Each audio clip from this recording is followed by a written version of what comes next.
Antes de empezar, quiero invitarte a que te suscribas al canal y actives la campanita para no perderte ninguno de mis videos. Tu apoyo me motiva a seguir trayéndote más historias como esta. Mi nombre es Theodore Morgan, Teddy para mis amigos.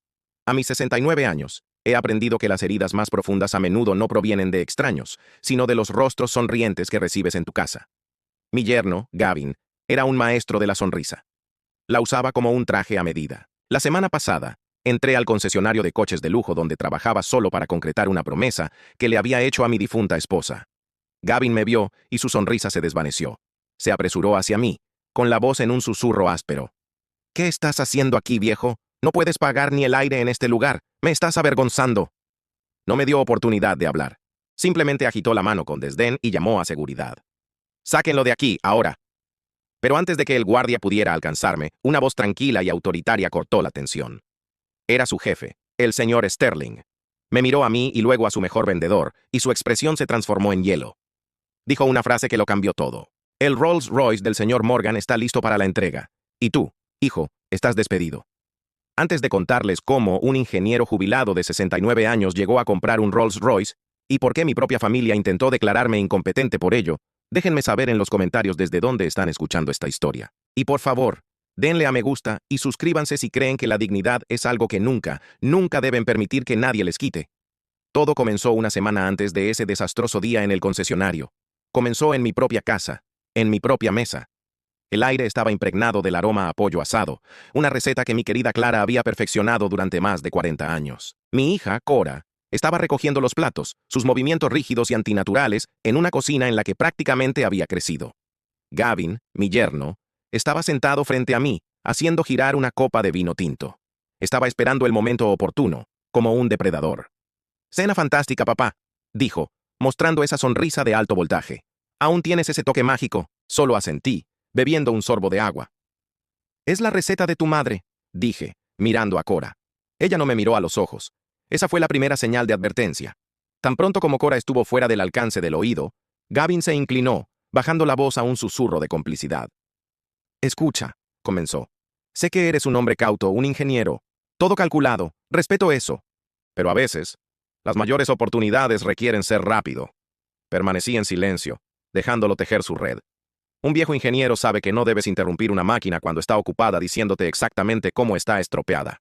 «Hay este negocio», dijo, sus ojos brillando con una luz falsa. «Bienes raíces comerciales, un terreno privilegiado cerca del nuevo centro tecnológico.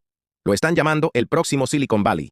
Tuvimos un soplo de información de que un fondo importante está a punto de invertir, y el valor del terreno se va a triplicar, tal vez cuadruplicar en cuestión de meses». Sacó su teléfono, mostrándome fotos de un campo vacío y algunos gráficos de aspecto complicado. «La cosa es que es sensible al tiempo. Necesitamos depositar un anticipo de inmediato. Simplemente estamos un poco cortos de efectivo líquido». Hizo una pausa, mirándome fijamente.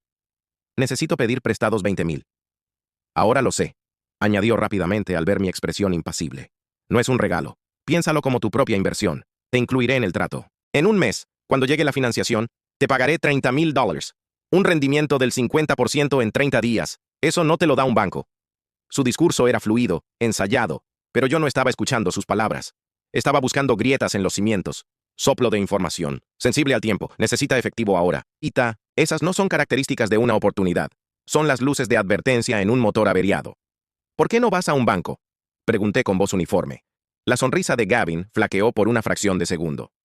«¿Conoces cómo son los bancos?», se burló.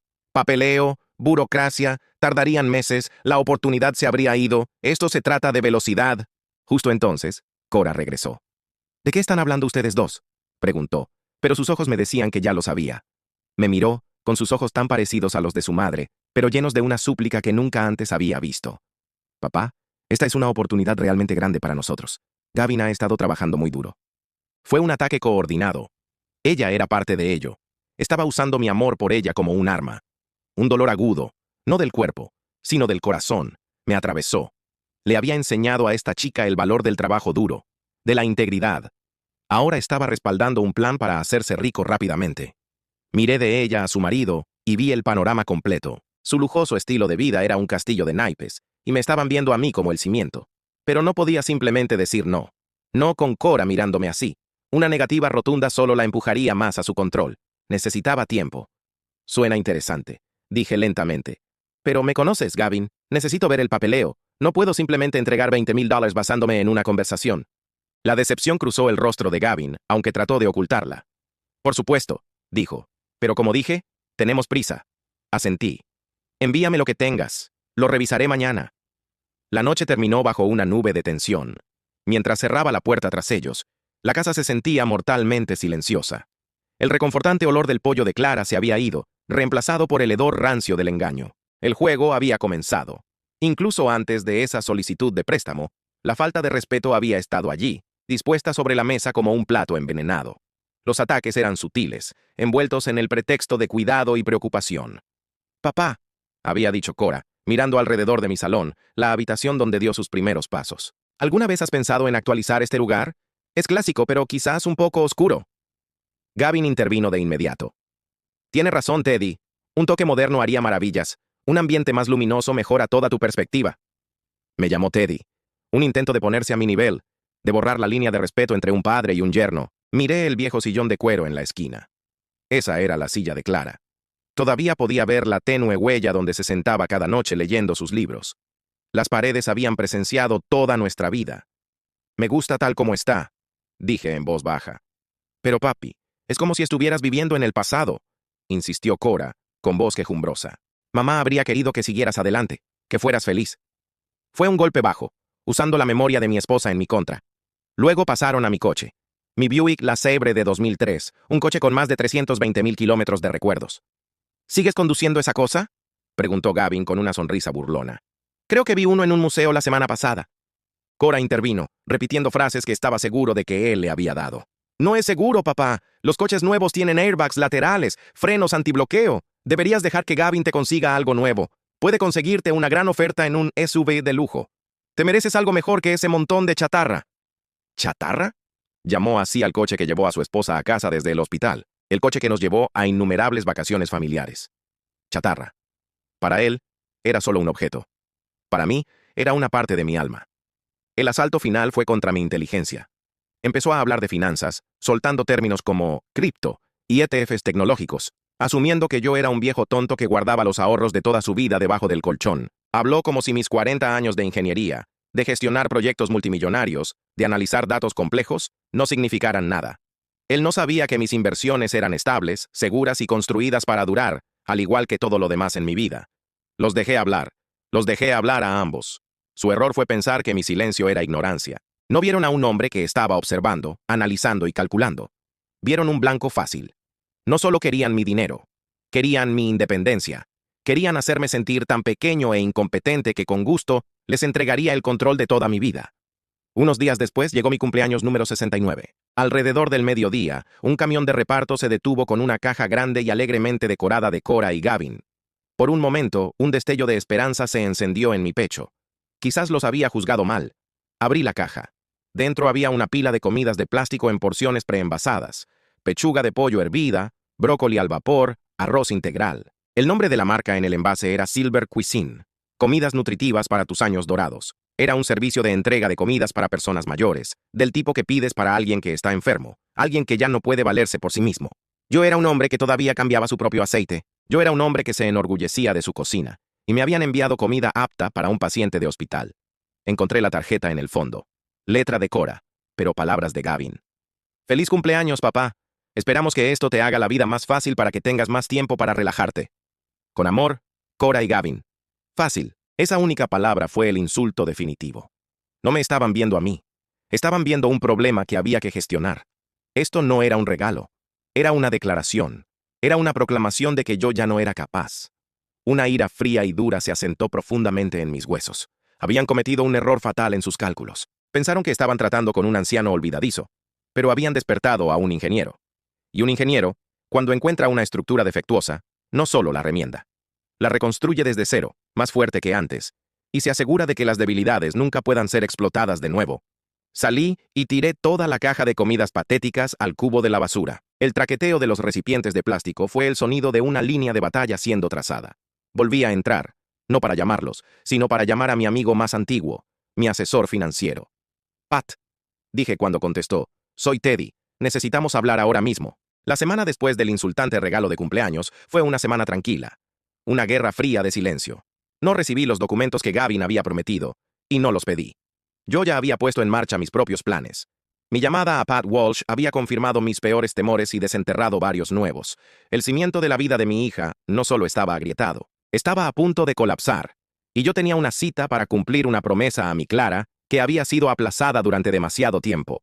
Así que me puse mis pantalones caqui limpios, una simple camisa tipo polo y el cortavientos que tengo desde hace 10 años. Es una buena chaqueta. Mantiene a raya el viento.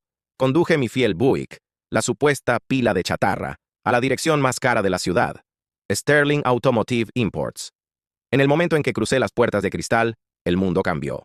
El aire en sí se sentía diferente, más limpio, oliendo ligeramente a cuero rico y a pulimento de limón. Los suelos eran de mármol gris pulido que reflejaba la luz suave y empotrada de arriba. Los coches estaban en la sala de exposición como esculturas en un museo, silenciosos, relucientes e increíblemente perfectos. Una joven en un escritorio elegante y minimalista me dedicó una sonrisa educada pero displicente. Sus ojos recorrieron mi ropa sencilla antes de volver a su pantalla. Yo era invisible aquí, y eso me parecía bien. No estaba aquí por el ambiente. Estaba aquí para ver a un hombre llamado señor Sterling. Vi a Gavin antes de que él me viera a mí. Estaba de pie con otros 2 vendedores, todos vestidos con idénticos trajes oscuros y afilados. Se reía, gesticulando con las manos, la imagen de un hombre confiado y exitoso. Parecía pertenecer a ese lugar. Entonces, sus ojos escanearon la sala de exposición y aterrizaron en mí. La risa murió en su garganta. Su sonrisa no solo se desvaneció, fue arrancada de su rostro, reemplazada por una máscara de horror puro y sin adulterar. Por un momento, se quedó paralizado, como si viera un fantasma. Luego, su entrenamiento se activó, se excusó de sus colegas con una sonrisa tensa y forzada, y se movió hacia mí con la velocidad de un depredador que intercepta una amenaza en su territorio. No caminó, se acercó acechando. No me saludó. No preguntó qué estaba haciendo allí. Me agarró del brazo, sus dedos hundiéndose en mi bíceps, y comenzó a guiarme de vuelta hacia la entrada. Su voz era un silbido bajo y furioso destinado solo a mis oídos. ¿Qué demonios estás haciendo aquí, Teddy? ¿Estás loco? Intenté mantenerme firme, pero su agarre era sorprendentemente fuerte, impulsado por el pánico. Gavin, suéltame. Tengo una cita. Su risa fue un ladrido corto y brusco de incredulidad. ¿Una cita con quién? ¿El conserje? Esto no es un parque público. Este es mi lugar de trabajo. No puedes estar aquí. Su vergüenza era algo palpable que irradiaba de él en oleadas. Miraba más allá de mí, sus ojos revoloteando por la sala de exposición, comprobando quién estaba mirando. Vio a sus colegas observándonos con curiosidad. Vio a la recepcionista levantando la vista de su monitor. Y su pánico se cuajó en pura ira pública. Me soltó el brazo y dio un paso atrás, creando un escenario. Su voz se alzó, ya no un susurro, sino una declaración clara y tajante, para que todos la oyeran. No sé lo que crees que estás haciendo, pero tienes que irte ahora mismo. Estoy aquí para ver al señor Sterling, dije, mi propia voz, tranquila y firme. Pareció enfurecerlo aún más. El señor Sterling, no seas ridículo. Él no se reúne con gente que entra por la calle. Me estás avergonzando. Estás avergonzando a Cora. Mírate. Sus ojos me recorrieron, desde mis zapatos gastados pero cómodos hasta mi cortavientos de hace una década. ¿Es esto algún tipo de broma? ¿Estás intentando que me despidan? ¿Es esto una venganza porque te dije que esa vieja pieza de chatarra que conduces es una trampa mortal? Un vendedor más joven que estaba cerca de un sedán negro reluciente tomó un interés repentino en sus propios zapatos. La recepcionista comenzó a teclear furiosamente en su teclado, con el rostro inexpresivo. Todos podían oír. Gavin quería que oyeran. Esto era una actuación. Me estaba denigrando públicamente, trazando una gruesa línea negra entre su mundo de lujo y mi mundo, fuera cual fuese lo que él pensara que era mi mundo. La gente que compra aquí tiene estándares, se burló con el labio curvado. No aparecen pareciendo que van a cortar el césped. Tenemos una reputación que mantener. Mi reputación, y tú la estás destruyendo activamente solo por estar aquí. Me quedé allí y lo acepté. Dejé que sus palabras me inundaran. No estaba enojado. Un ingeniero no se enoja con un fallo estructural. Documenta los puntos de tensión y las razones del colapso. Y yo estaba presenciando un colapso total y absoluto. El hombre frente a mí no era mi yerno, era un extraño aterrorizado. Un hombre tan vacío por las deudas y el engaño que su único activo restante era la frágil ilusión de éxito. Y yo, con mi ropa sencilla, era una amenaza para esa ilusión. Mi mera presencia era un recordatorio de una realidad que él no podía permitirse. Te lo pregunto por última vez, dijo, su voz bajando a un nivel teatral y amenazador. Sal de aquí antes de que te haga sacar. No me moví. Solo lo miré y, por primera vez, creo que vio la completa ausencia de miedo en mis ojos. Vio la calma, y eso lo aterrorizó más que cualquier griterío. Vio que no tenía poder sobre mí, así que recurrió al único poder que le quedaba en este lugar. Se giró sobre sus talones y se dirigió a grandes zancadas hacia el escritorio principal. ¡Sara!, le espetó a la recepcionista. «Llama a seguridad. Tenemos un intruso que se niega a irse». La palabra quedó suspendida en el aire. Intruso. En una sola palabra, había borrado 30 años de historia familiar. Yo no era un suegro. No era el abuelo de sus futuros hijos. Yo era un vagabundo al azar. Una amenaza que neutralizar. Un hombre grande, con un uniforme de seguridad que había estado parado discretamente junto a la oficina principal, comenzó a caminar hacia mí. No parecía feliz por ello. Se movía lentamente, a regañadientes. Toda la sala de exposición estaba ahora observando el triste y pequeño drama que se desarrollaba. El zumbido silencioso del aire acondicionado pareció volverse más fuerte en el silencio absoluto. Gavin se quedó con los brazos cruzados, una sonrisa de suficiencia triunfante en su rostro. Había ganado. Había protegido su territorio. El guardia de seguridad estaba a unos 3 metros de mí cuando una nueva voz, tranquila y profunda, y portadora de un peso de autoridad inconfundible, resonó desde la parte trasera de la sala de exposición. «Hayes, ¿qué significa esto?» La expresión de suficiencia de Gavin era la de un hombre que acababa de apagar un fuego, un hombre que había restablecido el orden. El guardia de seguridad era una confirmación andante de su autoridad. En su mente, el problema, el anciano vergonzoso y mal vestido que decía ser su suegro, estaba a punto de resolverse. Se quedó con los brazos cruzados, un rey inspeccionando su impecable dominio. El silencio en la sala de exposición era absoluto. Entonces llegó la voz, una voz que no necesitaba ser fuerte para dominar la atención de cada persona en la sala. «Hayes, ¿qué significa esto?» Todas las cabezas se giraron. De pie junto a una gran puerta de oficina en el extremo de la sala de exposición, había un hombre de unos 60 años. Era alto, con una cabeza llena de cabello plateado, y vestía un simple traje gris impecablemente cortado. No era ostentoso. No tenía por qué serlo. Este era el señor Sterling, el dueño, un hombre cuyo nombre estaba en el edificio, y su presencia cambió instantáneamente la dinámica de la sala. Comenzó a caminar hacia nosotros, su paso sin prisa pero lleno de propósito. La postura triunfante de Gavin se desinfló inmediatamente. Descruzó los brazos y se apresuró a interceptar a su jefe, su rostro un revoltijo de preocupación fingida y disculpa. «Señor Sterling, señor, mis más sinceras disculpas por haber tenido que presenciar esto», dijo Gavin, su voz ahora pulcra con la deferencia de un vendedor. Hizo un gesto vago en mi dirección, sin siquiera mirarme. «Solo tuvimos un pequeño problema. Este señor entró. Parece un poco confundido. Se estaba volviendo problemático, y yo solo estaba pidiendo a seguridad que lo escoltara por su propia seguridad y para la comodidad de nuestra clientela». Intentó una pequeña sonrisa de compasión. «Ya sabe cómo es. A veces se pierden». Me estaba pintando como un anciano senil. Un caso de caridad. Era una historia plausible, y en su desesperación era la mejor que podía inventar. Pero el señor Sterling ni siquiera le echó un vistazo. Sus ojos agudos e inteligentes estaban fijos en mí. Pasó de largo junto a Gavin como si fuera un mueble, deteniéndose directamente frente a mí. El guardia de seguridad se quedó paralizado, luciendo completamente confundido. El señor Sterling me miró de arriba abajo, pero su mirada no contenía juicio, solo evaluación. Una pequeña sonrisa genuina tocó las comisuras de su boca. Extendió su mano. «Señor Morgan», dijo, su voz cálida y respetuosa. «Theodore Morgan, es un placer conocerlo por fin en persona. Soy Robert Sterling. Por favor, disculpe esta molestia poco profesional». Tomé su mano. Su apretón fue firme. El de un hombre que había construido algo desde cero.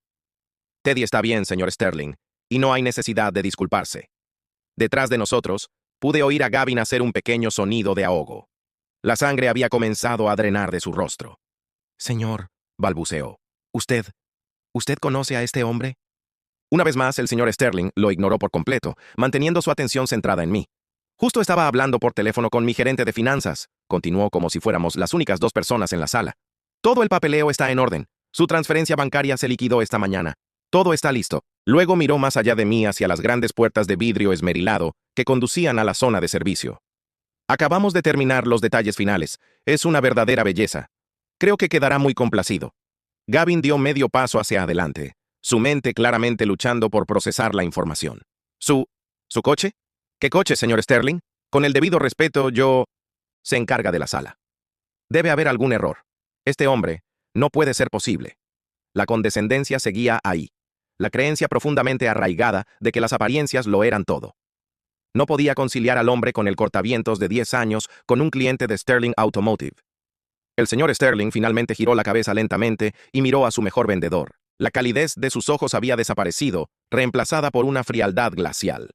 Dejó que el silencio se mantuviera en el aire por un momento largo y doloroso antes de hablar. Y cuando lo hizo, sus palabras fueron tranquilas, precisas y absolutamente devastadoras. No hay error, Hayes, dijo. El Rolls-Royce Ghost que el señor Morgan ordenó especialmente hace 3 meses ha llegado.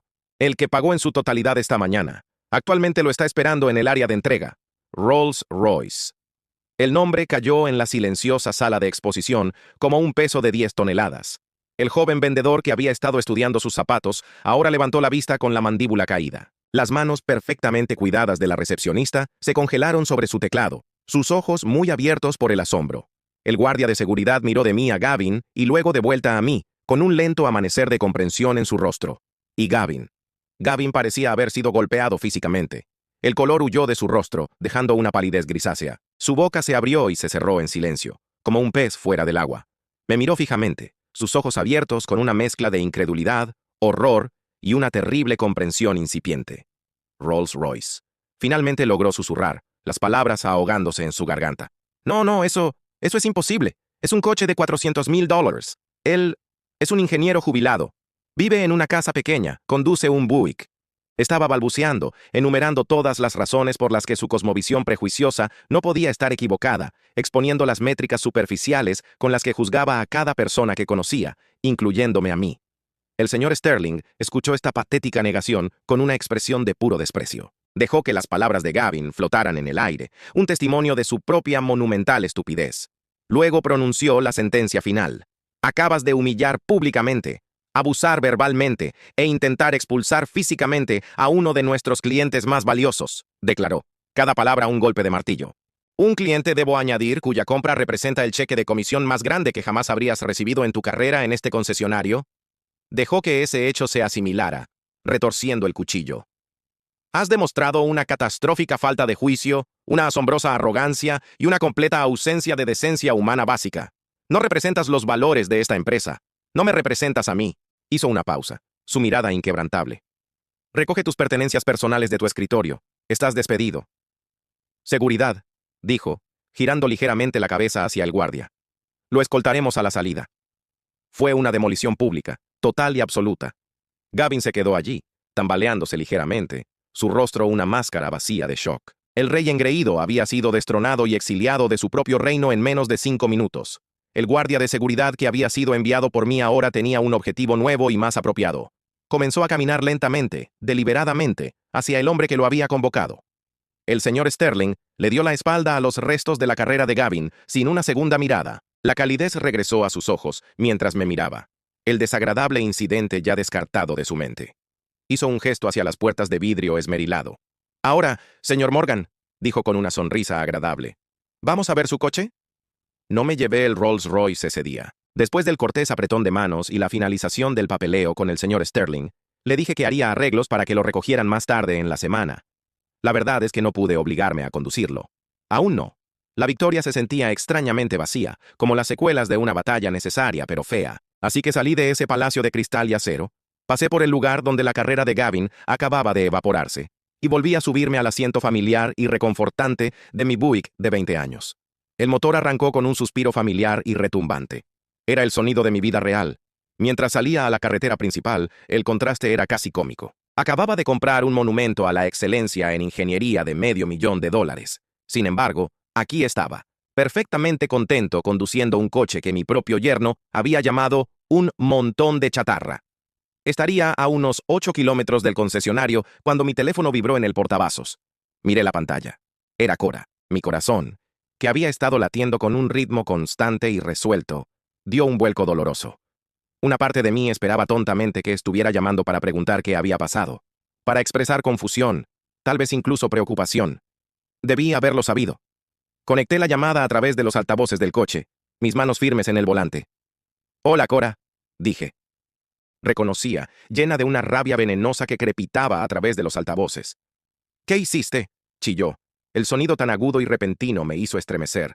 No hubo cortesías ni preguntas, solo una acusación cruda y no diluida. «¿Qué le hiciste a él?». Podía oírla caminar de un lado a otro, su respiración entrecortada y furiosa. Casi podía oír a Gavin de fondo, alimentándola con las frases, interpretando el papel de la víctima martirizada. Mantuve mi propia voz nivelada. «Cora, Creo que necesitas calmarte y decirme de qué estás hablando. No te hagas el tonto conmigo, me espetó. No te atrevas. Gavin acaba de llegar a casa. Fue despedido. Despedido por tu culpa. Dijo que apareciste de la nada vestido como un vagabundo, armando un escándalo y que hiciste que lo despidieran. ¿Cómo pudiste ser tan cruel, tan vengativo? Es mi marido. Es el hombre que amo. Destruiste su carrera. Destruiste nuestro futuro solo para demostrar algún tipo de punto enfermizo. Cada palabra era una puñalada. Ni una sola vez preguntó por mi versión de la historia. Ni una sola vez contempló la posibilidad de que su marido pudiera haber tenido la culpa. Ella ya había celebrado el juicio en su mente, escuchado solo a un testigo, y me había declarado culpable. Vi con una claridad terrible y desgarradora lo profunda que era la influencia de Gavin. No se había casado solo con mi hija. Había colonizado su mente. Había reconstruido su realidad para que encajara con su propia narrativa. Y en esa narrativa, él era el héroe, y yo era el villano. ¿Te dijo que eso fue lo que pasó?, pregunté, y la tranquilidad de mi propia voz pareció enfurecerla aún más. Por supuesto que eso es lo que pasó, gritó. ¿Por qué mentiría? Siempre lo has odiado. Siempre has estado celoso de su éxito, de nuestra vida. No eres más que un viejo amargado sentado solo en esa vieja casa polvorienta, y no podías soportar vernos felices, así que decidiste derribarlo todo. La acusación de celos era la más absurda y la más reveladora. Era una clásica proyección. Gavin, un hombre ahogándose en deudas mientras pretendía ser un titán de la industria, me estaba acusando a mí. Un hombre que había vivido toda su vida dentro de sus posibilidades y había encontrado satisfacción en ello, de estar celoso. Y mi hija inteligente y una vez independiente, estaba repitiendo sus tonterías tóxicas sin un momento de pensamiento crítico. Mi corazón dolió, no de ira, sino de un dolor profundo y sin fondo. La estaba perdiendo. La estaba perdiendo a manos de este hombre vacío. No tenía sentido discutir. No tenía sentido defenderme. No se puede razonar con alguien que ha abandonado voluntariamente la razón. Decirle la verdad ahora, que había comprado un Rolls Royce, solo sonaría como el alarde de un demente, una prueba más de mi supuesta senilidad. Ella no estaba lista para la verdad. Estaba atrincherada detrás de un muro de mentiras y tenía la llave de su propia celda de prisión. Así que dije lo único que se podía decir. Mi voz era tranquila, cargada de una tristeza que ella posiblemente no podía entender. Cora, dije, pronunciando su nombre suavemente, como una oración. Necesitas preguntarle a tu marido qué hizo. Pregúntale qué me dijo delante de todos sus colegas antes de que el señor Sterling apareciera. Pregúntale eso. Por un momento hubo silencio al otro lado de la línea. ¿Un atisbo de incertidumbre, tal vez? ¿O era solo mi propia esperanza desesperada? Entonces escuché la voz de Gavin, un susurro venenoso en el fondo. Y así, el momento se había ido. No necesito preguntarle nada, dijo Cora, su voz dura como una piedra de nuevo. Sé a quién creer. Y luego colgó. El clic de la llamada desconectada fue ensordecedor en el silencio del coche. Seguí conduciendo, mis manos aferradas al volante. La carretera se difuminó frente a mí. La victoria en el concesionario no significaba nada ahora. Fue una batalla ganada en una guerra de la que ni siquiera me había dado cuenta de que estaba luchando. Y esta llamada telefónica, esta fue la primera víctima. Ya no se trataba de un coche, ni de un insulto, ni de un trabajo. Se trataba del alma de mi hija. Gavin no solo había estado detrás de mi dinero, también estaba detrás de ella. Y a su manera tranquila e insidiosa, estaba ganando. El camino a casa se prolongó en una eternidad de silencio. El peso de esa llamada telefónica me oprimía más que cualquier coche, por muy caro que fuera. Cuando finalmente entré en mi propia entrada, el dolor por la llamada de Cora se había solidificado en otra cosa. Algo frío, duro y pesado. Era la certeza de un hombre que, después de inspeccionar todas las señales de advertencia, finalmente acepta que la estructura está fallando y debe ser derribada antes de que colapse sobre todos los que están dentro. Entré en mi casa silenciosa. El silencio ya no se sentía como paz, sino como la calma antes de una tormenta necesaria. No me senté. No me serví un trago. Caminé directamente a mi estudio, la única habitación de la casa que era más un taller que un espacio habitable, y levanté el teléfono. Marqué un número que conocía de memoria. Era un número que no había tenido que llamar por este tipo de razón en mucho tiempo. Sonó 2 veces. Patrick Walsh. La voz al otro lado era exactamente como la recordaba, aguda, práctica y con la confianza tranquila de un hombre que lo ha visto todo. Pat y yo fuimos juntos a la universidad, él en finanzas, yo en ingeniería. Mientras yo aprendía a construir puentes, él aprendía a detectar a las personas que intentarían venderte uno. Había manejado mis finanzas durante más de 30 años. Más que eso, era mi amigo. Pat, dije, soy Teddy Morgan. Hubo una ligera pausa. Teddy, es bueno oír tu voz, viejo amigo, pero tienes un tono que me dice que esto no es una llamada social. ¿Qué pasa? No perdió el tiempo. Eso era lo que más valoraba de él. ¿Recuerdas esa conversación que tuvimos hace unos 6 meses? Pregunté mirando por la ventana el viejo roble de mi patio trasero. Clara y yo lo habíamos plantado cuando nació Cora. ¿La de poner ciertas salvaguardas en marcha? La recuerdo vívidamente, dijo Pat, y pude escuchar el débil sonido de un teclado tecleando mientras abría mis archivos. Tenías la sensación de que la ambición de tu yerno estaba empezando a superar su sentido común. Querías asegurarte de que el fideicomiso que creaste para Cora fuera blindado. Déjame adivinar. Ha hecho su jugada. No fue una pregunta. Lo ha hecho, confirmé. Intentó sacarme $20,000 la semana pasada para un negocio inmobiliario imperdible. Pat dejó escapar un silbido bajo. ¿20,000? ¿Se está volviendo audaz o desesperado? ¿Se los diste? No, dije. Lo detuve. Le dije que necesitaba ver el papeleo que asumo que nunca recibiste. Pat terminó la frase por mí. Exacto. Pero las cosas han escalado, Pat, dramáticamente. Luego le di la versión resumida de lo que había sucedido. El insultante regalo de cumpleaños, la escena en el concesionario, la humillación pública de Gavin, su despido y la venenosa llamada telefónica acusatoria de mi propia hija hace solo unos minutos. Transmití los hechos con calma, como un ingeniero leyendo un informe de daños. La emoción estaba ahí, una fuerte corriente subterránea, pero la mantuve fuera de mi voz. La emoción era un lujo que no podía permitirme en ese momento. Pat escuchó sin interrupción. Cuando terminé, se quedó en silencio por un largo momento. El chico es un tonto, dijo finalmente, y la ira en su voz era por mí. Un tonto codicioso, arrogante y miope para humillarte de esa manera. Teddy, siento mucho que hayas tenido que pasar por eso. Y lamento lo de Cora. Has sido cegada por él, Pat. Cree cada palabra que dice. Me acusó de ser un viejo vengativo que intenta arruinar sus vidas. Es una táctica clásica de manipuladores, dijo Pat con severidad. Aislar al objetivo de su sistema de apoyo. Hacerles creer que eres el único en quien pueden confiar. Ha estado trabajando en ella durante años. Lo sé, dije. Las palabras pesadas en mi boca. Por eso tenemos que actuar. Es hora, Pat. Es hora de activar el plan. Pude sentir el cambio en la conversación. La conmiseración había terminado. Ahora se trataba de estrategia. Muy bien, Teddy, dijo Pat, con voz completamente profesional. Las salvaguardas que pusimos en marcha son sólidas. El fideicomiso blindado, como lo llamamos. Cualquier cambio o distribución importante requiere no solo tu firma, sino también una revisión y firma de mi oficina, supeditada a una divulgación financiera completa por parte del beneficiario. No puede tocar el principal sin que sepamos exactamente a dónde va cada centavo. Eso es bueno, dije. Una pequeña medida de alivio me invadió. Pero necesito más. Ya no estoy a la defensiva, Pat. Voy a la ofensiva. Necesito información. Necesito influencia. ¿Qué necesitas?, preguntó. 2 cosas. Primero, quiero que investigues esa inversión que me propuso. $20,000 para un negocio inmobiliario cerca del nuevo centro tecnológico. Dijo que era sensible al tiempo. Mencionó información privilegiada. Quiero que averigües qué es realmente. Mi instinto me dice que no es un terreno lo que está tratando de comprar. Mi instinto me dice lo mismo, dijo Pat. Tengo un investigador privado que utilizo para este tipo de cosas. Es discreto y es el mejor. Haré que empiece a investigar esta noche. ¿Cuál es la segunda cosa? La segunda cosa es más delicada, dije. Gavin ha estado tratando de que Cora le dé un poder notarial sobre sus finanzas. Ella me lo contó hace un tiempo. Dijo que era solo para hacer las cosas más fáciles si algo sucedía. Le dije que era una idea terrible, pero no sé si me escuchó. Quiero que hagas una verificación silenciosa para ver si se han presentado documentos legales a tal efecto. Y quiero un perfil financiero de inmersión profunda completo de Gavin Hayes. No solo su puntaje de crédito. Quiero saber cada dólar que debe y a quién se lo debe. Quiero ver la estructura completa de su castillo de naipes. Dalo por hecho, dijo Pat sin dudarlo. Esto es lo que hago, Teddy. Protejo a mis clientes de los depredadores, incluso cuando esos depredadores son parte de la familia. Sé que sí, Pat, por eso te llamé. Solo prepárate, amigo mío, advirtió. Su voz se suavizó un poco.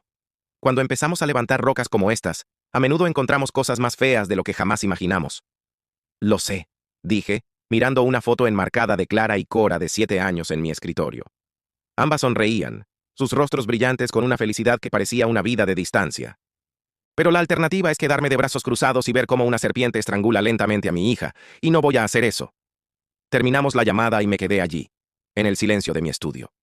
Ya no era solo un padre afligido. Los eventos del día, los insultos, las acusaciones, habían forjado mi dolor en un arma.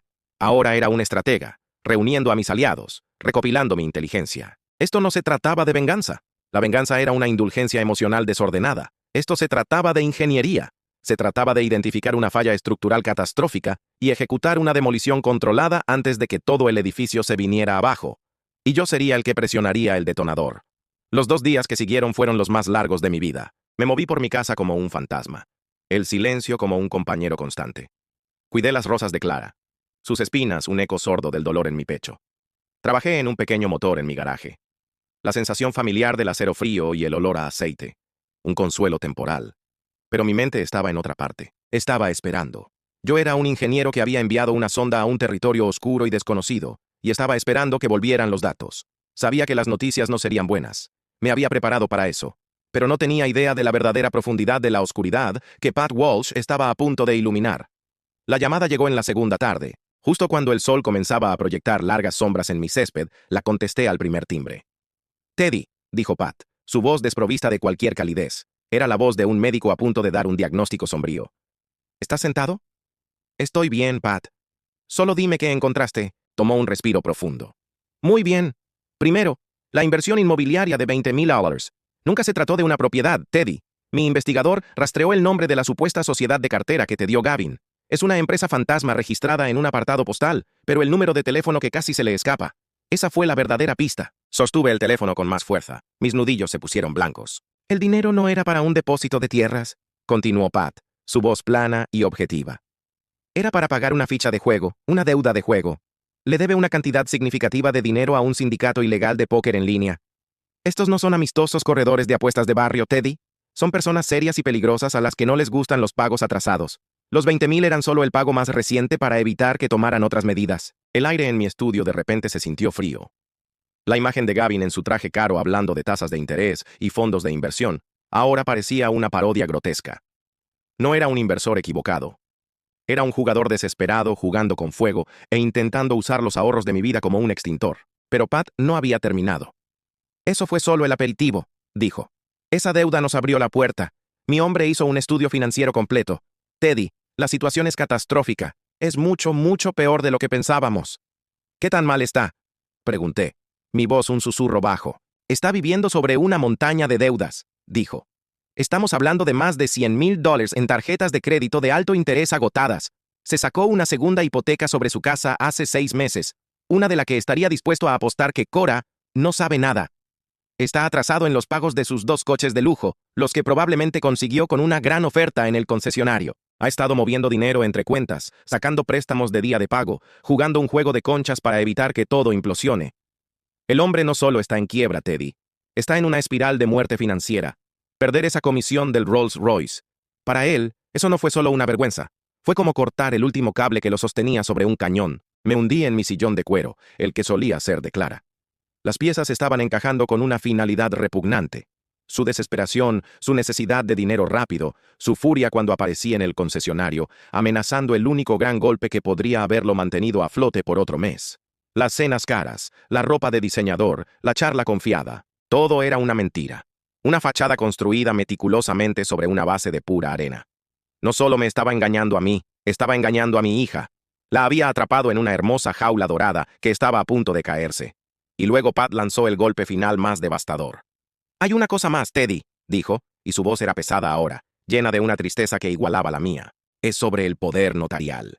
Cerré los ojos. «Lo hizo, ¿verdad? Lo consiguió».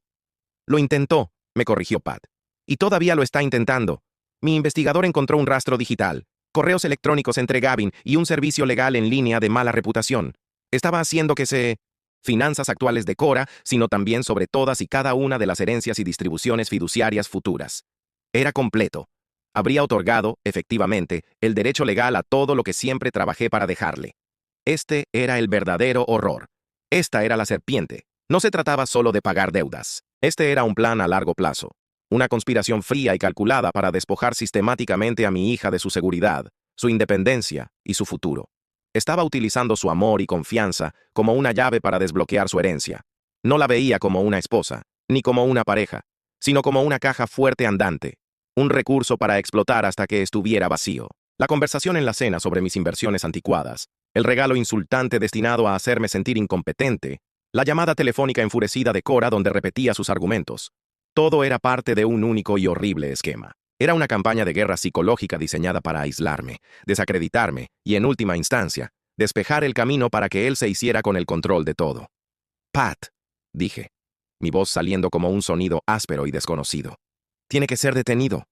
Estoy de acuerdo, Teddy, completamente, dijo Pat. Pero tenemos que ser inteligentes. Un hombre así de desesperado es un hombre peligroso. Es un animal acorralado. Volví a mirar la foto en mi escritorio. El rostro sonriente de Cora de 7 años, tan lleno de inocencia y confianza. Una claridad fría y tranquila me invadió, extinguiendo las últimas brasas de mi dolor y dejando atrás algo tan duro e inflexible como el granito. La ira se había ido. El dolor se había ido. Todo lo que quedaba era el problema expuesto en el banco de trabajo del ingeniero, una falla crítica en el sistema que amenazaba con el colapso total. Y yo, el ingeniero, sabía exactamente lo que tenía que hacerse. Ya no era una disputa familiar, era una intervención estructural. No es un animal acorralado, Pat, dije, mi voz ahora firme y desprovista de toda emoción. Es un componente defectuoso, y estoy a punto de retirarlo de la máquina de forma permanente. Comenzó con una llamada telefónica de Cora. Su voz era tensa, un alambre delgado estirado entre la preocupación fabricada y la ansiedad genuina. Papá, tenemos que hablar. Todos nosotros. Gavin y yo vamos a ir esta tarde. Es importante. Estamos preocupados por ti. No me dio la oportunidad de responder antes de colgar. No estaban pidiendo una reunión. Estaban anunciando una llegada. Yo sabía lo que se avecinaba. El jugador, habiendo perdido a su reina, ahora intentaba un jaque mate desesperado y torpe con el resto de sus piezas.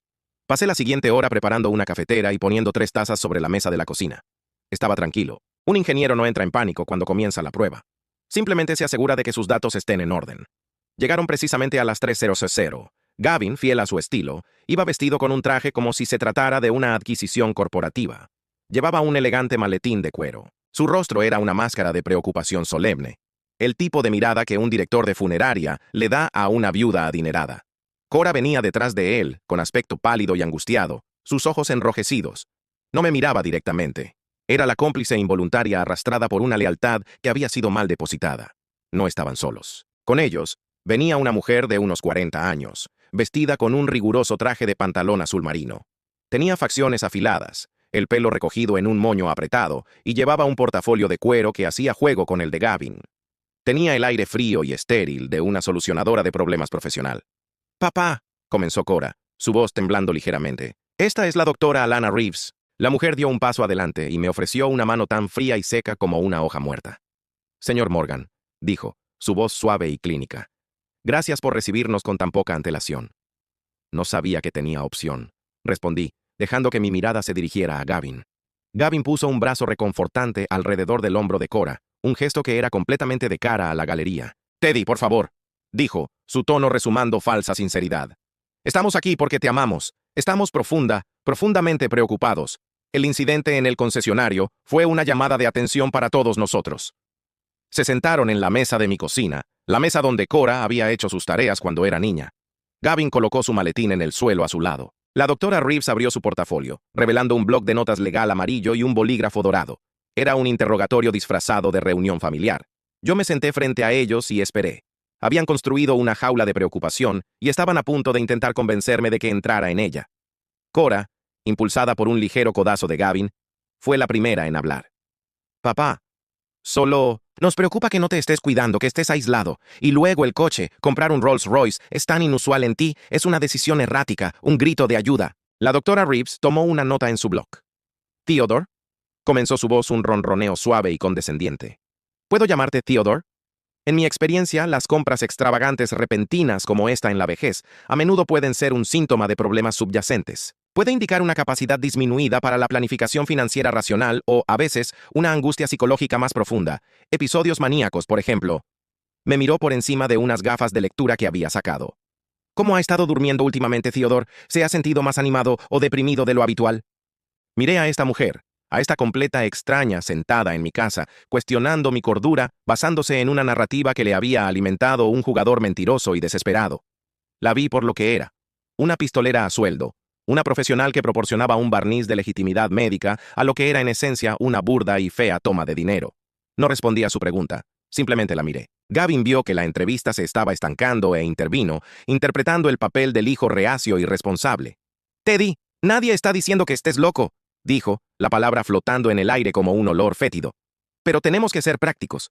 Has trabajado toda tu vida. Has construido un maravilloso nido de ahorros. Necesitas ser protegido por ti, por Cora. ¿Qué pasa si tomas otra decisión impulsiva? ¿Qué pasa si alguien se aprovecha de ti?» Se inclinó hacia adelante, sus ojos brillando con falsa seriedad. La doctora Reeves aquí es especialista en geriatría financiera. Ella ayuda a familias como la nuestra a navegar por estas delicadas transiciones. Hemos estado hablando y creemos que sería prudente establecer una simple tutela, conservatorship. Ahí estaba, el final del juego. La palabra que había estado construyendo. Tutela, un término legal para despojar a una persona de su autonomía. Quería que me declararan incompetente. Quería controlar mi dinero, mi propiedad, mi vida. Y estaba usando el amor de mi propia hija como palanca para lograrlo. Cora ahora lloraba abiertamente. Lágrimas silenciosas corrían por su rostro. Papá, por favor, entiende, susurró. Simplemente no queremos verte herido. No queremos ver que todo lo que tú y mamá construyeron se tire por la borda. Miré a mi hija, mi corazón dolido por ella. Ella no era la villana en esto. Ella era una rehén. Ella creía genuinamente que esta horrible actuación era un acto de amor, porque la alternativa, que su marido era un depredador manipulador, era demasiado terrible para que ella la contemplara. La doctora Reeves continuó con sus preguntas de sondeo suaves, cada una piedra cuidadosamente colocada en el muro que intentaban construir a mi alrededor. Theodore, ¿olvidas a menudo citas o extravías objetos importantes? ¿Se ha sentido más confundido o agitado recientemente? ¿Siente que su juicio es tan agudo como lo era, digamos, hace 5 años? Los dejé hablar. Los dejé exponer toda su patética estrategia. Dejé que Gavin hablara de marcos legales y responsabilidades fiduciarias. Dejé que la doctora Reeves murmurara sobre el deterioro cognitivo y el comportamiento errático. Dejé que Cora llorara. Escuché todo el camino. Un ingeniero escucha los crujidos y chirridos de un puente bajo una prueba de estrés. Yo estaba buscando los puntos débiles, las fracturas capilares en su lógica, los lugares donde toda la estructura fallaría bajo presión. Y todo eran puntos débiles. Todo su caso se basaba en una única premisa defectuosa, que yo era un anciano tonto y menguante. Hablaron durante casi 1 hora. Fue una clase magistral de manipulación y condescendencia. Tenían su guión y lo representaron con sombría determinación. Pintaron la imagen de un hombre que era un peligro para sí mismo. Un hombre que necesitaba ser salvado de su propia mente defectuosa. A lo largo de todo, me mantuve callado. Simplemente bebí mi café y escuché. Mi silencio, pude ver, los estaba poniendo nerviosos. Esperaban argumentos, indignación, negación. No esperaban calma, observación tranquila. Confundieron mi compostura con confusión, mi paciencia con debilidad. Finalmente, Gavin se lanzó a matar. Abrió su maletín y sacó un grueso fajo de papeles. Teddy, estos son solo algunos documentos preliminares, dijo, empujándolos sobre la mesa.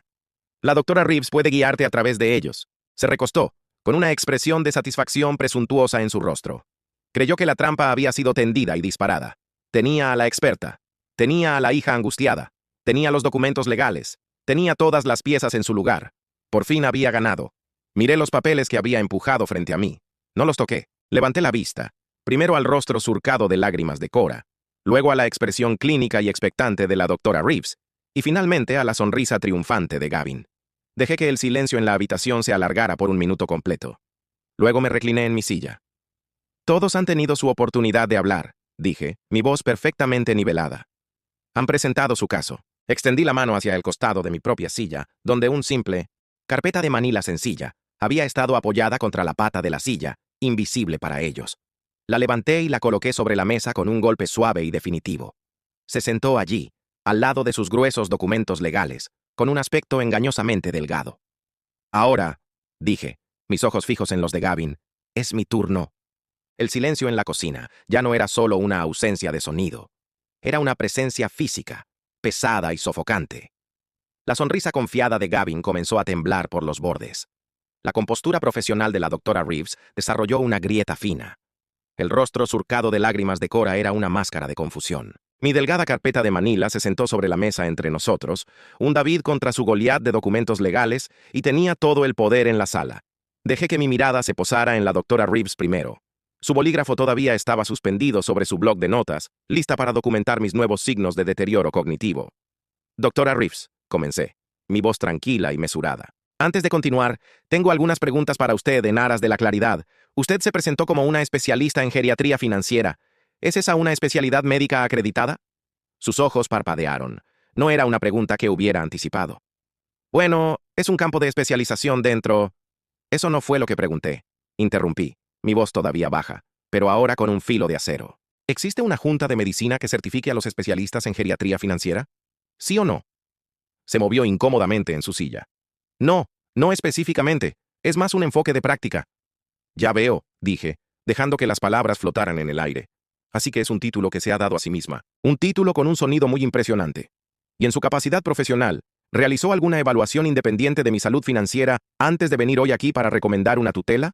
¿Revisó mis activos, mi cartera de inversiones, mi historial crediticio? Su rostro, que había sido una máscara de distanciamiento clínico, comenzó a mostrar un leve rubor. Mi consulta fue con su familia, dijo rígidamente.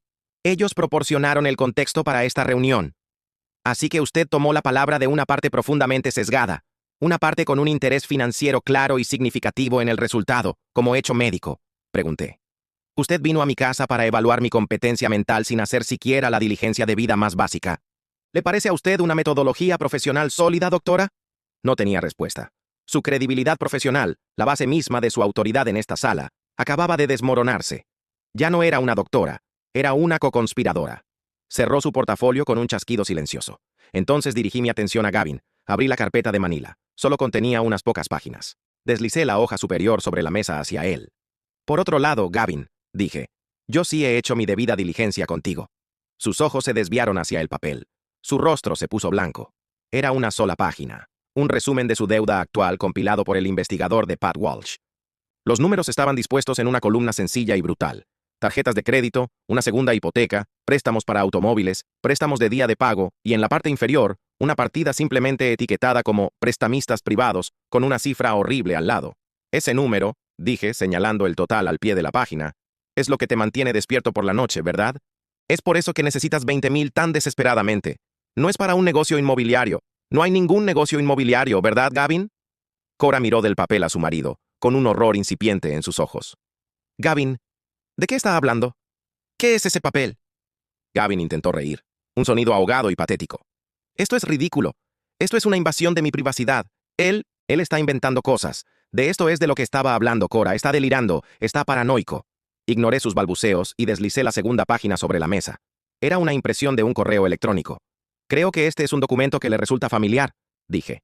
Es un correo electrónico que enviaste hace 2 días a un socio tuyo. En él, te quejas de que tu ballena, creo que ese es el término que usaste para tu suegro, no está picando. Continúas diciendo que el plan B, la jugada de la competencia, ya está en vigor. Cora se inclinó para leerlo, su mano volando a su boca. Gavin, susurró, su voz temblaba.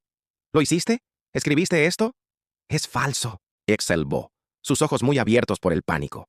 Está falsificando documentos. ¿No ves lo que está haciendo? Está tratando de abrir una brecha entre nosotros. Su actuación se estaba desmoronando. El yerno tranquilo y preocupado se había ido, reemplazado por un mentiroso acorralado y frenético. La doctora Reeves ahora miraba a Gavin con una nueva expresión aguda de alarma, dándose cuenta de que le habían mentido, de que había sido utilizada. Investigador de Pat. ¿Y esto? Dije, mi voz baja y llena de la furia fría que había reprimido durante días. Es el poder notarial duradero que estabas redactando. El que te da a ti, Gavin, control total sobre todos los activos de Cora y todas sus futuras herencias. El que planeabas hacerle firmar después de haberla convencido con éxito de que su propio padre era mentalmente incompetente. Ese fue el golpe final. Ya no se trataba solo de deudas, se trataba de una traición profunda y calculada a la mujer sentada a su lado. Cora se quedó mirando el documento, su rostro ceniciento. Miró a su marido, al hombre que había defendido, al hombre que había amado, y por primera vez lo vio no a través del lente del afecto, sino a través del lente frío y claro de los hechos. Las mentiras, las excusas, la constante necesidad de dinero, la forma en que la había puesto en contra de su propio padre. Todo se unió en una única verdad monstruosa. Su matrimonio entero, estaba empezando a darse cuenta, era una larga estafa. Gavin se abalanzó sobre la mesa tratando de arrebatar los papeles. «¡Deme eso!», gritó. Su máscara de sofisticación se había hecho añicos por completo, revelando la realidad desesperada y fea debajo. Retiré la carpeta fuera de su alcance. «Es demasiado tarde, Gavin», dije, mi voz baja pero definitiva. «Todo ha terminado». Se desplomó de nuevo en su silla, derrotado. No había más bravatas, no más mentiras. Solo estaba la evidencia cruda e innegable de su engaño al descubierto sobre la mesa de la cocina. Estaba expuesto, un quebrado financiero y moral, despojado de todas sus patéticas pretensiones. La sala volvió a quedar en silencio, pero esta vez era el silencio de una tumba. Era el silencio que sigue a la muerte de una mentira. Y en ese silencio, vi romperse el corazón de mi hija. Gavin se quedó hundido en su silla. Un hombre completamente destrozado. El arquitecto de su propia ruina. La doctora Reeves estaba recogiendo su portafolio en silencio, su rostro una mezcla de vergüenza profesional y disgusto personal. Se estaba librando de los restos del naufragio, una mercenaria cuyo contrato había quedado nulo y sin efecto. Pero mi atención estaba en Cora. Mi hija estaba mirando los papeles condenatorios sobre la mesa, luego a la cáscara vacía del hombre que llamaba su marido, y estaba llorando con el tipo de sollozos silenciosos que sacudían el cuerpo y que provienen de un lugar de devastación absoluta. El fundamento de su mundo había sido una mentira y acababa de ser dinamitado. Su dolor era algo físico en la habitación, y fue por ella, no por él, que supe que tenía que terminar esto. Aparté suavemente la carpeta de Manila. Tenías razón en una cosa, Cora, dije, mi voz más suave ahora, destinada solo a ella. El coche. Fue una decisión errática. Fue completamente fuera de lugar para mí. Un ingeniero jubilado de 69 años no se despierta un día y compra un Rolls Royce. Tenías razón al preocuparte, pero te equivocaste con la razón. Hice una pausa, reuniendo los recuerdos, dejando que su peso se asentara en mi corazón antes de darles voz. Gavin y la doctora Reeves eran irrelevantes ahora. Estaba hablando solo con mi hija, tratando de tender un puente sobre el abismo que se había abierto entre nosotros. Ese coche, comencé, mi mirada se desvió hacia la ventana, hacia el mundo fuera de esta dolorosa habitación. Nunca fue para mí. Miré a Cora, cuyo sollozo se había calmado a una mirada atónita y llorosa. Era para tu madre. El nombre de Clara flotó en el aire, cambiando instantáneamente la atmósfera. Su recuerdo era un terreno sagrado que Gavin, en su codicia, nunca se había atrevido a pisar. Tu madre y yo no teníamos mucho cuando éramos jóvenes. Ahorramos cada centavo. Construimos nuestras vidas lentamente, con cuidado, como yo construiría un motor, asegurándonos de que cada pieza fuera sólida y confiable. No tomábamos vacaciones extravagantes, no comprábamos cosas llamativas, invertimos en ti, invertimos en nuestra casa, invertimos en una vida tranquila y sencilla. Pude ver los recuerdos parpadeando en los ojos de Cora. Los viajes de campamento en la vieja camioneta, los muebles remendados que habíamos restaurado juntos, la realidad simple y sólida de su infancia. Pero teníamos un sueño. Continué. Una pequeña sonrisa tocó mis labios por primera vez ese día. Era su sueño, sobre todo. Leía libros de viajes, veía películas antiguas y tenía esta idea romántica y maravillosa. Ella decía, Teddy, cuando te jubiles, cuando todo el trabajo esté hecho y Cora esté estable, vamos a hacer una cosa completamente impráctica, gloriosamente tonta. Vamos a comprar un coche hermoso, cómodo, ridículamente caro, y vamos a cruzar el país. Sin planes, sin plazos, solo nosotros y la carretera. Veremos el Gran Cañón. Escucharemos jazz en Nueva Orleans. Conduciremos por la costa de California. Se convirtió en nuestra promesa mutua, el tesoro al final de nuestro arco iris de trabajo. Tuve que hacer una pausa. Mi garganta se cerró por la emoción. Gavin me estaba mirando ahora, un destello de algo ilegible en sus ojos. Incluso la doctora Reeves había dejado de empacar y estaba escuchando. Me jubilé hace 2 años, dije, mi voz un poco áspera. Y nosotros comenzamos a planear. Teníamos los mapas extendidos sobre esta misma mesa. Discutíamos juguetonamente sobre qué rutas tomar. Tu madre estaba tan llena de vida, tan emocionada, y entonces le dieron el diagnóstico. La palabra quedó suspendida en la habitación, pesada y definitiva. El cáncer. Llegó tan rápido. El viaje a través del país se convirtió en un viaje al hospital. La carretera abierta se convirtió en un estéril pasillo blanco. Los clubes de jazz se convirtieron en salas de quimioterapia. Y nuestro sueño simplemente murió. Murió antes que ella. Cora se cubría la boca, con los ojos muy abiertos, con un dolor que reflejaba el mío. Cuando se fue, dije, esta casa estaba tan vacía. Todo me la recordaba. Y recordé nuestra promesa. Se sentía inacabada, una deuda que todavía le debía. Así que llamé a Pat Walsh. Reorganicé mis finanzas y pedí el coche. Su coche. Un Rolls Royce Ghost. Porque ella siempre decía, si vas a hacer algo tonto, debes hacerlo con estilo. Miré directamente a Cora, mis ojos suplicándole que entendiera. Pensaste que estaba perdiendo la cabeza, tirando el dinero de nuestra familia por un capricho, pero cada paso fue un cálculo. Fue un acto final de amor, un tributo.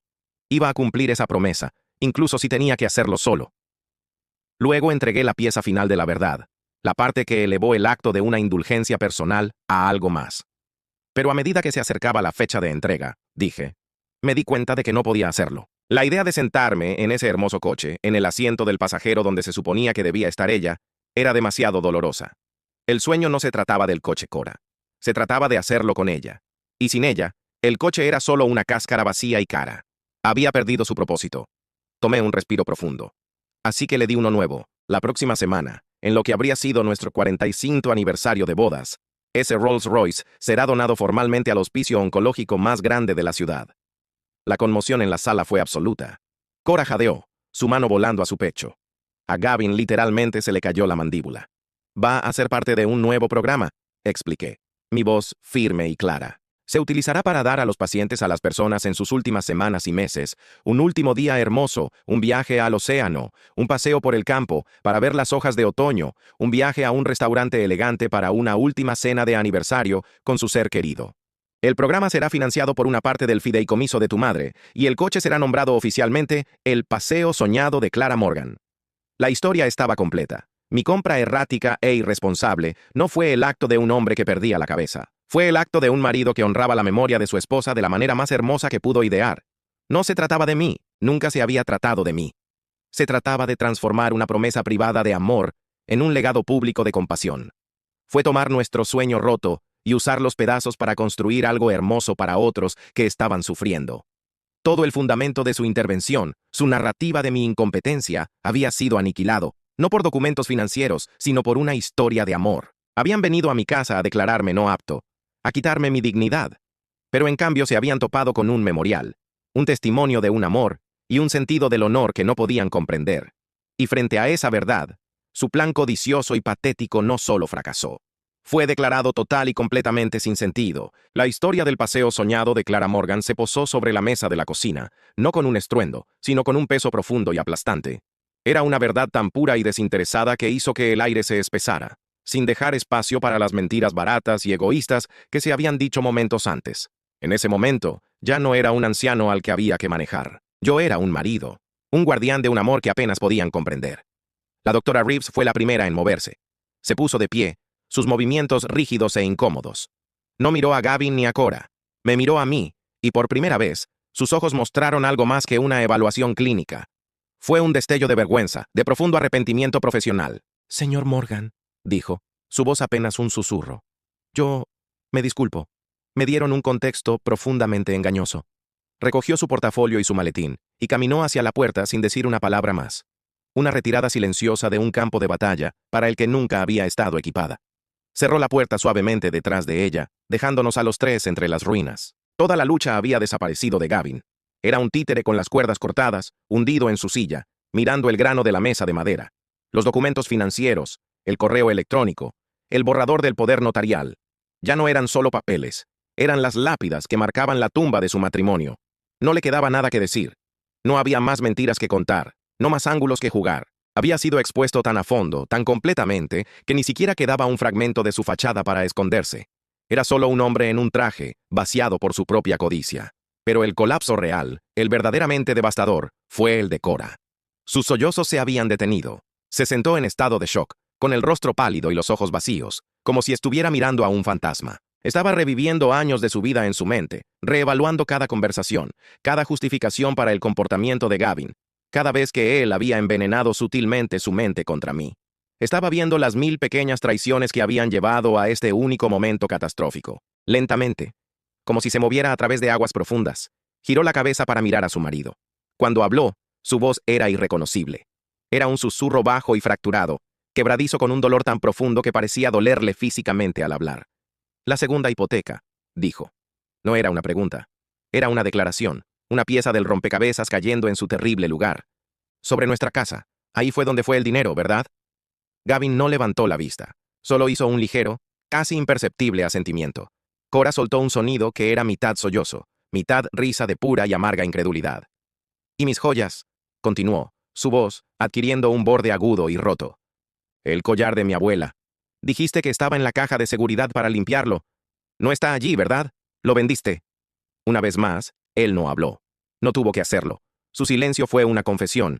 Ella se puso de pie, su silla raspando ásperamente contra el suelo de madera.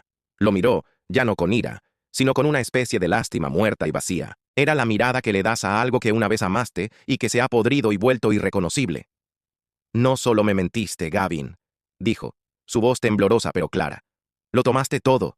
Tomaste nuestro hogar. Tomaste la memoria de mi madre y la usaste como un arma contra mi padre.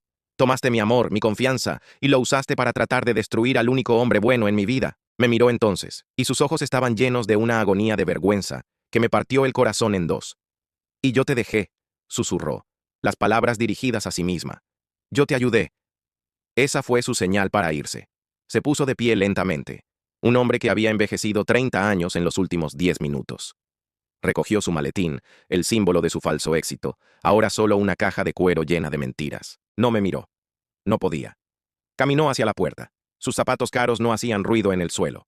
Se detuvo con la mano en el pomo de la puerta y miró a Cora. Una última súplica desesperada en sus ojos.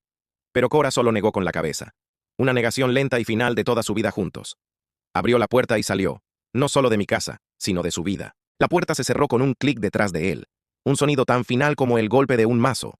Cora se quedó sola en medio de la cocina, con aspecto perdido. Miró la silla donde él se había sentado. Miró los papeles condenatorios sobre la mesa. Miró la foto de su madre en la pared. Toda la estructura de su mundo había sido demolida y ella estaba sola entre los escombros. Se abrazó a sí misma como si tratara de mantener unidas las piezas rotas de su vida. Y luego finalmente me miró a mí, su padre, el hombre al que había sido convencida de traicionar. Su rostro se arrugó y dio un paso vacilante hacia mí. Fue el primer paso en un camino largo y doloroso de regreso a la verdad. Las semanas que siguieron fueron un vacío tranquilo y doloroso. La casa estaba limpia, el jardín estaba cuidado, pero el silencio dejado por la partida de Gavin y el distanciamiento de Cora era una presencia constante y pesada. No hubo llamadas telefónicas, ni mensajes de texto. Era como si una parte de mi propia vida hubiera sido amputada, y me quedara navegando por la extremidad fantasma de una relación que ya no existía. Me ocupé con pequeños proyectos, diciéndome a mí mismo que la curación, al igual que la ingeniería, requería paciencia y un enfoque metódico. Pero mi corazón sabía lo contrario. Luego, un martes por la tarde, el cartero entregó un único sobre delgado que se destacaba de la colección habitual de facturas y correo basura.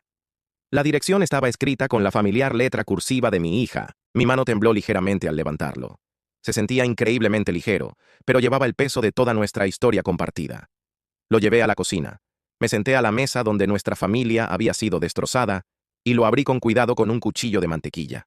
La carta era corta, solo una sola página. Las palabras no eran una excusa ni una súplica. Eran una confesión. Escribió que había dejado a Gavin el día después de nuestra reunión. Se estaba quedando con una amiga de la universidad, tratando de desenredar los restos financieros y emocionales de su matrimonio. Había comenzado a ver a un terapeuta. Escribió sobre la vergüenza, sobre los años de ceguera voluntaria, sobre cómo había permitido que la ambición de él se convirtiera en una enfermedad en sus vidas, una enfermedad que había hecho que ella fuera cómplice de sus mentiras. Asumió la plena responsabilidad de su papel en lo que había sucedido.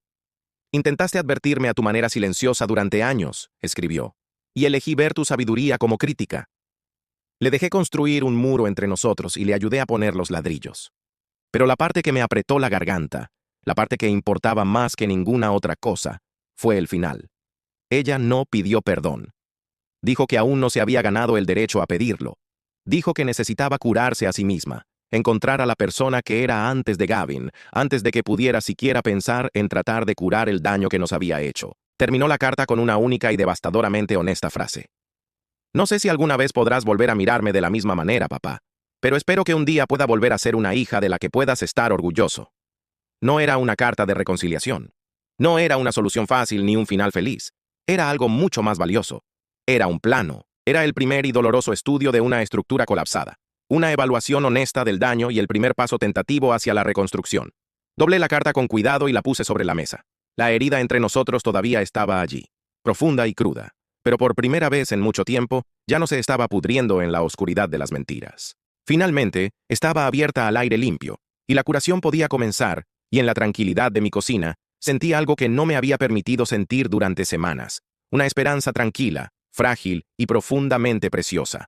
El día de la ceremonia era brillante y cálido, el tipo de día de finales de otoño que Clara siempre había amado. El Rolls-Royce Ghost estaba en la entrada del hospicio, reluciente bajo el sol. Se veía diferente aquí, rodeado de la tranquila valentía de este lugar. Ya no era solo un símbolo de riqueza, sino un barco de promesas. Se había reunido un pequeño grupo. Enfermeras, personal, algunos miembros de la junta. No había cámaras de televisión, ni gran fanfarria. Fue un asunto tranquilo y digno, tal como yo lo había querido. La directora del hospicio, una mujer amable con ojos tiernos, dijo unas palabras sinceras sobre lo que este regalo significaría para sus pacientes. Habló de la dignidad, de los últimos deseos y del profundo poder de un hermoso recuerdo. Luego me invitó a decir unas palabras. Caminé hasta la parte delantera del coche, el adorno plateado del capó brillando al sol. Fui breve. No les conté toda la larga y sórdida historia. Simplemente les hablé de Clara, de su amor por la carretera abierta y de su creencia de que todos, sin importar sus circunstancias, merecían un día de belleza y paz. Luego llegó el momento. La directora extendió su mano y puse la llave en su palma. Se sintió pesada, no por el peso de su propio metal intrincado, sino por el peso de una promesa finalmente cumplida. Al dejarla ir, sentí una ligereza extenderse por mí. No estaba dejando ir a Clara. Estaba liberando su espíritu, dejándolo seguir cabalgando al servicio de los demás. Habían hecho arreglos para que la primera pasajera del coche estuviera allí. Ayudaron a una pequeña anciana con una bufanda brillante atada alrededor de la cabeza a subir al lujoso cuero del asiento del pasajero, el asiento que habría sido de Clara. Miró por la ventana, sus ojos muy abiertos con una maravilla infantil, una sonrisa frágil en sus labios. En sus ojos vi el verdadero propósito de mi compra extravagante. Era por ella. Era por todas las personas como ella. No me quedé a verlos marcharse. Este momento no se trataba de mí. Me alejé de la pequeña multitud y caminé de regreso a donde había aparcado, calle abajo. Subí al asiento familiar y desgastado del conductor de mi viejo Buick. El motor arrancó con su bajo y fiable retumbo. Mientras salía a la carretera, miré por el espejo retrovisor. Vi el Rolls Royce.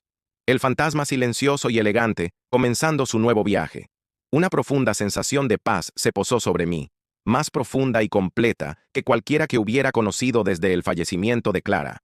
No había buscado venganza, había buscado orden, había luchado para proteger a mi hija, para honrar a mi esposa y para recuperar mi propia dignidad de las mentiras que habían intentado sofocarla.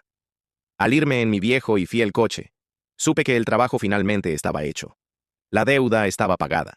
La promesa se había cumplido y el legado de Clara estaba empezando a cabalgar. Esta experiencia me ha enseñado una lección profunda. Aprendí que a veces las personas que deberían verte más claramente son las que te ven solo a través del lente de sus propias necesidades. Durante años, creí que mantener la paz era el objetivo final, pero he llegado a comprender que la verdadera paz familiar no puede existir sin respeto mutuo. Aprendí que la verdadera fuerza no se trata de gritar o pelear. Se trata del poder tranquilo y resuelto de la integridad y la planificación cuidadosa.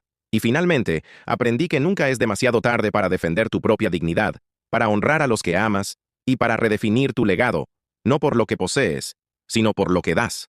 Estoy realmente interesado en saber lo que piensas. ¿Qué habrías hecho tú en mi situación? Por favor, comparte tus pensamientos en los comentarios a continuación.